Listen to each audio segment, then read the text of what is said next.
14 मार्च 2025 रात के 11 बजे दिल्ली के लुटियंस जोन्स के बंगले से दिल्ली के फायर ब्रिगेड में कॉल पहुंचती है। कॉल में कहा जाता है कि इस बंगले में आग लगी है। फायर ब्रिगेड उसके बाद उस बंगले में पहुंचता है, परंतु उसको वहां पर जो दिखता है, आग तो वो बुझा देता है, लेकिन वहां पर जो दिखता है उसके बाद उसके होश उड़ जाते हैं। वो ये भी कहा गया कि वो उसने दिल्ली पुलिस को इन्फॉर्म किया और दिल्ली पुलिस और फायर ब्रिगेड ने वहां पर एक ऐसी चीज देखी जिसके बाद उस चीज को वहीं पर दबा दिया गया। 5 दिन बाद देश का एक बड़ा न्यूज़पेपर एक खबर छापता है कि 14 मार्च को लगी आग किसी साधारण व्यक्ति, मंत्री या अफसर की नहीं, बल्कि दिल्ली के सिटिंग जस्टिस यशवंत वर्मा के घर पर लगी थी। और उस आग में दिल्ली की पुलिस और फायर ब्रिगेड को करोड़ों की मात्रा में कैश बरामद हुआ, परंतु वो खबर दबा दी गई। जैसे ही ये खबर इस न्यूज़पेपर में छपती है, देश में हाहाकार मच जाता है। परंतु ठीक उसी दिन दिल्ली स्थित सुप्रीम कोर्ट एक डिसीजन देता है, जिसके बाद देश में एक बड़ी बहस शुरू हो जाती है न्यायपालिका के ऊपर। सुप्रीम कोर्ट का कोलिजियम सिस्टम इस जस्टिस वर्मा, जिनके घर पर आग के दौरान एक बड़ा कैश भी मिला और वहां पर नोटों की गड्डी भी वहां पर जलते हुए पूरे देश ने देखी, इन जस्टिस वर्मा का ट्रांसफर दिल्ली हाईकोर्ट से इलाहाबाद हाईकोर्ट कर देता है। अब आप ये बताइए कि किसी अधिकारी, किसी मंत्री, किसी सीएम या किसी प्रधानमंत्री के घर पर भी अगर इतना बड़ा कैश मिलता तो क्या उस पर कोई एफआईआर नहीं होती या उसके खिलाफ कोई जांच कमेटी नहीं बैठती? इस देश में हंगामा मच जाता। देश की अदालतों से लेकर देश के न्यूज चैनल उस डिबेट में फट चुके होते कि किसी अधिकारी या किसी मंत्री, संतरी, सीएम, पीएम के घर इतना बड़ा कैश कैसे मिल गया। लेकिन एक जज के घर इतना बड़ा कैश मिलने के बावजूद भी उनका सिर्फ ट्रांसफर हुआ है और बाद में उनके खिलाफ सुप्रीम कोर्ट ने ही एक इंटरनल कमेटी का गठन कर दिया गया है। तो आज हम इस न्यायपालिका से संबंधित इस विषय को समझेंगे और बेहद सरल भाषा में समझेंगे कि देश में न्यायपालिका कितनी मजबूत है, उसको कितनी ऑटोनॉमी हासिल है, कितने उसके अधिकार हैं और किस प्रकार समय समय पर भ्रष्टाचार और उसमें व्याप्त कुछ ऐसी चीजें भी देश को परेशान करती है जिसके लिए देश उनमें सुधार की तरफ देख रहा होता है। भारत के संविधान के मुख्य रूप से 4 स्तंभ माने जाते हैं। पहला स्तंभ है न्यायपालिका, जिसमें भारत का सुप्रीम कोर्ट, राज्यों के हाई कोर्ट्स और जिलों के सबऑर्डिनेट कोर्ट्स आते हैं। दूसरा स्तंभ होता है लेजिस्लेशन, जहां पर कानून बनाने का काम होता है। उसमें भारत का संसद, लोकसभा, राज्यसभा और प्रेसिडेंट को भी इंक्लूड किया जाता है। तीसरा स्तंभ होता है एग्जीक्यूटिव, जिसमें आपका सरकारें, आपके मंत्री, आपके अफसर जो उन कानूनों को जनता के लिए क्रियान्वयन करने का काम करते हैं, उसको एग्जीक्यूटिव माना जाता है। चौथा स्तंभ होता है प्रेस, जो एक अलग तरीके से स्वतंत्र रूप से काम करता है। इन चारों स्तंभ में भी सबसे महत्वपूर्ण होता है न्यायपालिका, क्योंकि न्यायपालिका के ही सुप्रीम कोर्ट को भारत के संविधान का कस्टोडियन या गार्जियन भी कहा जाता है। और जस्टिस वर्मा के मिले घर कैश का कोई पहली घटना नहीं है जब न्यायपालिका पर सवाल उठे हैं। इस न्यायपालिका पर भारत में समय समय पर उसमें होने वाली नियुक्तियों, उसमें होने वाले अपॉइंटमेंट्स और ट्रांसफर पर सरकार और न्यायपालिका के बीच में एक बड़ा लेवल पर टकराव भी देखा जाता है। इसके अलावा भी न्यायपालिका के कुछ डिसीजन जनता में ऐसे आते हैं जो जनता कई बार उनको स्वीकार्य होते हैं, कई बार वो हैरान रह जाती है कि ऐसा डिसीजन न्यायपालिका आखिर कैसे दे सकता है। अभी आपने देखा भी होगा, एक हाई कोर्ट में एक जज ने एक टिप्पणी करी कि किसी लड़की के ब्रेस्ट को दबाना या उसके प्राइवेट अंगों को छूना रेप की श्रेणी में नहीं आता। हालांकि बाद में सुप्रीम कोर्ट ने उसका संज्ञान लेकर उस डिसीजन को निरस्त कर दिया, परंतु उस पर एक व्यापक बहस छिड़ी और न्यायपालिका की खूब किरकिरी हुई। इस न्यायपालिका को समझने के लिए हम आज इसकी जड़ों में जाते हैं और समझते हैं कि न्यायपालिका को आखिर भारत में कितनी शक्ति हासिल है और इसकी कार्यप्रणाली किस प्रकार चलती है। भारत के संविधान के आर्टिकल 124 में सुप्रीम कोर्ट और आर्टिकल 217 में हाई कोर्ट में कैसे जजों की नियुक्ति होगी और कैसे उनका ट्रांसफर होगा, ये लिखा हुआ है। आर्टिकल 124 के अनुसार सुप्रीम कोर्ट के जजों की नियुक्ति भारत के president, chief justice of India के कंसल्टेशन के साथ मिलकर करेंगे। और आर्टिकल 217 के अनुसार भारत के president, chief justice of India और उस राज्य के गवर्नर के कंसल्टेशन के आधार पर हाई कोर्ट के जजों की नियुक्ति करेंगे। यही व्यवस्था आजाद होने के 40 बाद तक भारत में बनी भी रही। इस दौरान परंतु 2 केस ऐसे आए जिसके द्वारा भारत की न्यायपालिका की क्रियान्वयन और उसके अधिकारों का और विशेष रूप से उसकी शक्तियों में बेतहासा इजाफा हुआ। इनमें इस देश की आजादी का पहला सबसे बड़ा केस था Keshavananda Bharati versus state of Kerala case. इस केस में 1973 में आज तक की सुप्रीम कोर्ट ने सबसे बड़ी बेंच, 13 जजों की बेंच ने एक निर्णय लिया और उसमें जजमेंट दिया गया कि भारत के संविधान के बेसिक स्ट्रक्चर को किसी भी प्रकार से बदला नहीं जा सकता। बेसिक स्ट्रक्चर वो होगा जो संविधान में सुप्रीम कोर्ट के समय समय पर आए जजमेंट के अनुसार सम्मिलित होता जाएगा, जिसमें आपका सेकुलरिज्म आता है, जिसमें फेडरलिज्म आता है, जिसमें आपके फंडामेंटल राइट्स आते हैं और भी कई सारी ऐसी चीजें सुप्रीम कोर्ट और हाई कोर्ट ने समय समय पर इसमें निर्धारित की गई। इसके अलावा केशव नंदा भारती केस में ही सुप्रीम कोर्ट ने जजमेंट दिया कि सुप्रीम कोर्ट और हाई कोर्ट को जुडिशियल रिव्यू का भी अधिकार है। माने इस केस में एक तरीके से बेसिक स्ट्रक्चर डॉक्ट्राइन, जिसमें आपको एक ऐसे शब्द या फिर ऐसे कॉन्सेप्ट दिए गए जिसको पार्लियामेंट नहीं बदल सकती, और जुडिशियल रिव्यू यानी पार्लियामेंट के द्वारा बनाए गए कानून को रिव्यू करने का अधिकार जुडिशरी ने अपने पास रख लिया। तो अब तक 1977 से पहले, इससे पहले के गोलकनाथ केस में सुप्रीम कोर्ट ने जजमेंट दिया था कि केवल फंडामेंटल राइट्स को पार्लियामेंट नहीं बदल सकती, लेकिन इस केस में उसने कहा कि फंडामेंटल राइट्स के अलावा भी basic structure of constitution parliament के द्वारा नहीं बदला जा सकता। हालांकि इससे पहले के दो जजमेंट में 1951 और 1965 में सुप्रीम कोर्ट ने कहा था कि आर्टिकल 368 के अनुसार पार्लियामेंट को संविधान के किसी भी हिस्से को बदलने का या अमेंड करने का अधिकार है, परंतु 1973 केशव नंदा भारती केस में सुप्रीम कोर्ट ने कहा कि बेसिक स्ट्रक्चर के अलावा किसी और हिस्सों को पार्लियामेंट कानून के द्वारा बदल सकता है, परंतु बेसिक स्ट्रक्चर नहीं बदला जा सकता। और इसके अलावा भी जिस हिस्से को पार्लियामेंट बदलता है उसको जुडिशरी जुडिशियल रिव्यू के अंतर्गत उसको भी रिव्यू कर सकती है, उसको भी निरस्त कर सकती है। तो पहला केस केशव नंदा भारती केस था। उसके बाद दूसरा केस आता है 1983 में, 82 में दूसरा केस आता है जो फर्स्ट जज केस भी बोला जाता है। इस केस के अंतर्गत याचिकाकर्ता ये कहता है कि जजों के अपॉइंटमेंट में प्रेसिडेंट की सीजीआई के द्वारा जो कंसल्टेशन का टर्म है उसको कॉन्करेंस में बदल दिया जाए। इस कॉन्करेंस का मतलब है कि उनको ये बताया जाए कि सुप्रीम कोर्ट की जो एडवाइस होगी अपॉइंटमेंट में वो सरकार या प्रेसिडेंट पर बाइंडिंग होगी। लेकिन सुप्रीम कोर्ट इस याचिकाकर्ता की याचिका को निरस्त कर देता है और कहता है कि कॉन्करेंस कंसल्टेशन का मतलब सिर्फ सलाह ही है, बाइंडिंग ऑफ ओपिनियन नहीं है। मतलब कि सुप्रीम कोर्ट ने यथास्थिति बनाए रखी और उसमें कहा कि जजों की नियुक्ति प्रेसिडेंट के द्वारा सीजीआई की सिर्फ सलाह पर भी होती रहेगी। इसके बाद 1993 में जब एक तरीके से मेजोरिटी की गवर्नमेंट देश से चली जाती है और नरसिम्हा राव की सरकार होती है, उस समय पर सेकंड जज केस में सुप्रीम कोर्ट ने एक ऐतिहासिक निर्णय दिया।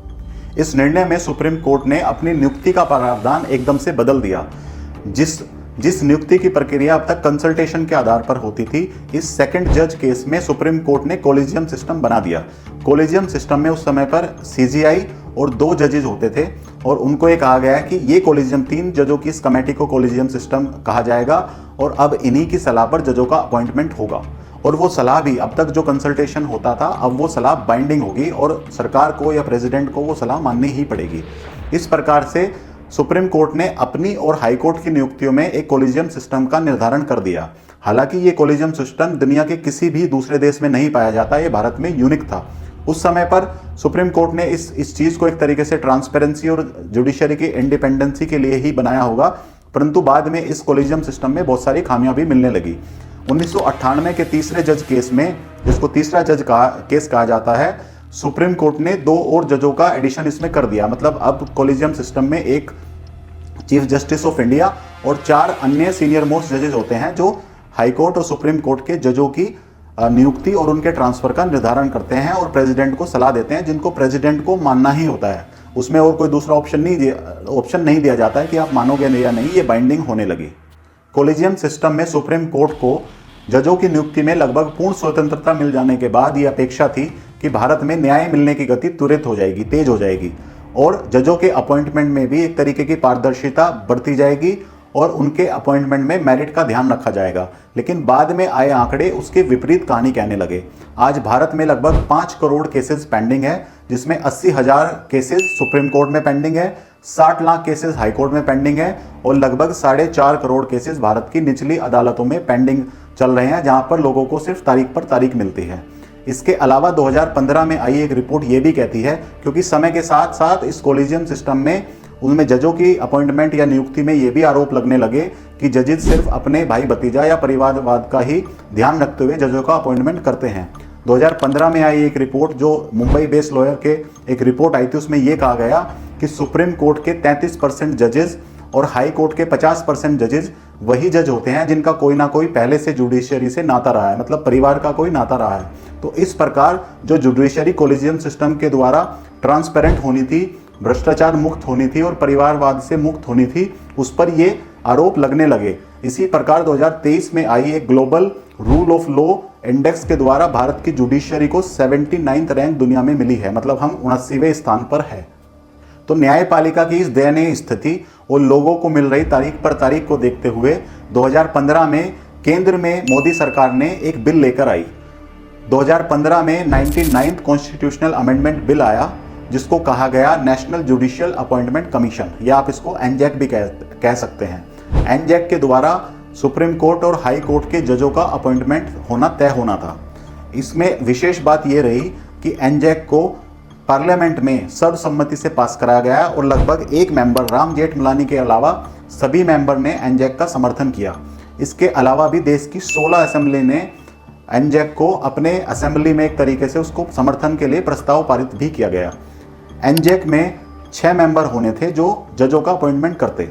6 मेंबर में से एक मेंबर सुप्रीम कोर्ट के ही चीफ जस्टिस ऑफ इंडिया उसके एक्स ऑफिशियल चेयरमैन होते, बाकी के 2 सीनियर मोस्ट जजेस उसके एक्स ऑफिशियो मेंबर होते, एक मेंबर यूनियन लॉ कमीशन होना था और इसके अलावा 4 में से बाकी के 2 मेंबर, यानी 6 में से 4 मेंबर निर्धारित हो गए और 2 मेंबर इमिनेंट पर्सन होते। इमिनेंट पर्सन को चुनने में भी एक कमेटी का गठन होना तय हुआ, जिसमें देश के प्रधानमंत्री, लीडर ऑफ अपोजिशन और चीफ जस्टिस ऑफ इंडिया उस कमेटी के मेंबर होते, जो उन 2 इमिनेंट पर्सन को चुनते। मतलब 6 मेंबर में से सिर्फ 2 मेंबर उस कमेटी के द्वारा चुने जाने थे और उन 2 मेंबर में भी ये रूल था कि आप एक मेंबर ओबीसी, एसटी, एसटी या महिलाओं में से किसी एक को चुनेंगे। मतलब न्यायपालिका में जो एक प्रश्न रहता है कि यहाँ पर सिर्फ वही लोग आते हैं जिनका कुछ ना कुछ जुगाड़ होता है, वो प्रावधान भी, उसका भी ध्यान इस एनजैक बिल में रखा गया। तो इस एनजैक बिल को एक राजनीतिक पार्टियों द्वारा पक्ष या विपक्ष एक विस्तृत समर्थन मिला और राज्यों में भी इसका कहीं भी एक तरीके से किसी ने विरोध नहीं किया। परंतु अब कहानी में ट्विस्ट आता है। मैंने आपको पहले बताया कि 1973 में आए केशव नंदा भारती केस में सुप्रीम कोर्ट ने ये निर्धारित कर दिया कि वो जुडिशियल रिव्यू के द्वारा पार्लियामेंट द्वारा बनाए गए किसी भी कानून का रिव्यू कर सकता है, वो उसको कॉन्स्टिट्यूशनल है या नहीं इसका निर्धारण कर सकता है। तो सुप्रीम कोर्ट ने एनजैक पर भी सुओ मोटो यानी स्वतः ही संज्ञान लेते हुए उस कॉन्स्टिट्यूशनल बिल को जो संसद ने पास करा था उसको unconstitutional and null and void declare कर दिया। मतलब उस एनजैक बिल को जिसको संसद ने सर्वसम्मति से पास किया था, जिसको आधे से अधिक राज्यों की असेंबली ने भी स्वीकार किया था, उसको सुप्रीम कोर्ट ने उस एनजैक को गिरा दिया और ये कहा कि एनजैक न्यायपालिका की ट्रांसपेरेंसी और इंडिपेंडेंसी के लिए खतरा है, इसको हम स्वीकार नहीं कर सकते। तो इस प्रकार तमाम शिकायतें होने के बावजूद भी सुप्रीम कोर्ट ने यह निर्धारित किया कि एनजैक इस देश में नहीं आएगा और उनकी नियुक्ति या फिर जजों की नियुक्ति उसी कोलिजियम सिस्टम के द्वारा होती रहेगी जिस पर बहुत सारी शिकायतें आती हैं। इसके अलावा आप ये भी ध्यान दीजिए कि कोलिजियम सिस्टम सिर्फ भारत में ही है, दुनिया के और किसी भी देश में कोलिजियम सिस्टम नहीं पाया जा सकता। और कोलिजियम सिस्टम और भारत के या फिर दुनिया के जजों के अपॉइंटमेंट को समझने के लिए मैं आपको 3 मुख्य देशों का उदाहरण भी देता हूं जो दुनिया में एक तरीके से डेमोक्रेसी के पिलर या डेमोक्रेसी के सर्वे सर्वा भी माने जाते हैं। अमेरिका में जजों का अपॉइंटमेंट प्रेसिडेंट करते हैं या नॉमिनेट करते हैं उनको, और उसको फिर सीनेट, यूएस सीनेट, जिसको आप भारत में एक राज्यसभा भी कह सकते हैं, वो उनको इलेक्ट करती है। यूनाइटेड किंगडम, जिसे ब्रिटेन आप कहते हो, यूनाइटेड किंगडम में जजों का अपॉइंटमेंट जो भारत में एनजैक आया था एक वैसा ही जुडिशियल कमीशन करता है और वही जुडिशियल कमीशन एक तरीके से उनके ट्रांसफर और पोस्टिंग का भी ध्यान रखता है। आप एशिया में आइए, जापान को एक समृद्ध डेमोक्रेसी माना जाता है। उस जापान में तो जजों की नियुक्ति डायरेक्ट उसकी कैबिनेट के द्वारा ही कर दी जाती है, माने सरकार ही जजों की अपॉइंटमेंट करती है और उसकी जवाबदेही एक तरीके से संविधान के प्रति होती है। तो भारत में एक ये कोलिजियम सिस्टम एक तरीके से यूनिकली डेवलप हुआ और इसके द्वारा न्यायपालिका को फुल इंडिपेंडेंसी या आप कहिए ऑटोनॉमी जरूर मिल गई, लेकिन उस पर खड़े हो रहे सवालों का जवाब सुप्रीम कोर्ट के पास भी नहीं है और हाई कोर्ट के पास भी नहीं है। तो समाधान क्या है? समाधान इस तरीके से है कि नेशनल जुडिशियल अपॉइंटमेंट कमीशन, जिसको हम अब एनजैक भी कह रहे थे, उसको सुप्रीम कोर्ट ने गिराते वक्त ये कहा था कि independence of judiciary basic structure का पार्ट है और बेसिक स्ट्रक्चर मैंने आपको बताया था कि केशव नंदा भारती केस में सुप्रीम कोर्ट ने कहते हुए बेसिक स्ट्रक्चर डॉक्ट्राइन दी थी कि पार्लियामेंट उसको अमेंड नहीं कर सकता। मतलब सुप्रीम कोर्ट और हाई कोर्ट में जो जजों के नियुक्ति की प्रक्रिया है उसको बेसिक स्ट्रक्चर घोषित करके सुप्रीम कोर्ट ने संसद के अधिकारों को ही कट कर दिया। तो आप जब ये सवाल उठाते हैं कि भारत की न्यायपालिका तारीख पर तारीख देती है या फिर कोई ऐसा फैसला देती है, जिसमें अभी एक रिसेंट फैसला था जिसमें कहा गया कि एक बच्ची के स्तन छूना या उसके प्राइवेट अंगों को छूना रेप की श्रेणी में नहीं आता, एक हाई कोर्ट में ये डिसीजन आया था। सुप्रीम कोर्ट ने हालांकि बाद में उसको पलट भी दिया कि ये गैर वाजिब है या फिर उसको निरस्त भी कर दिया, परंतु इस तरीके के डिसीजन जब आते हैं तो जनता का और सरकार का उस पर सवाल होना लाजमी है। तो समाधान इस जस्टिस वर्मा के घर पर कैश मिलने के बाद ये जो नई डिबेट भारत में शुरू हुई है, जिसमें फिर से अभी उपराष्ट्रपति धनखड़ साहब या जो राज्यसभा के चेयरमैन भी है, उन्होंने पक्ष और विपक्ष की एक मीटिंग भी बुलाई, जिसमें राज्यसभा में नेता विपक्ष आपके खड़गे साहब और पक्ष जेपी नड्डा साहब शामिल हुए। उसमें उन्होंने एनजैक को ये संभावना है कि फिर से डिस्कस भी किया है और देश में और संसद में ये एक तरीके की डिबेट भी फिर से शुरू हो गई है कि जजों के भ्रष्टाचार और उनके ट्रांसपेरेंसी को किस तरीके से निर्धारित किया जा सकता है। तो ये डिबेट होना एक सुखद है और सरकार को भी चाहिए कि इस मुद्दे पर आगे बढ़े और एनजैक जैसे ट्रांसपेरेंट सिस्टम को न्यायपालिका के सहमति से ही देश को दिया जाए, क्योंकि तारीख पर तारीख मिलना देश का एक दुर्भाग्य है और देरी से मिला न्याय ना मिलने के बराबर भी होता है। धन्यवाद आपका इस वीडियो को सुनने के लिए। अगर आपको ये विषय एकदम सरल हुआ हो और क्लियर हुआ तो इस चैनल को जरूर सब्सक्राइब कीजिए और आगे बढ़ाइए। धन्यवाद।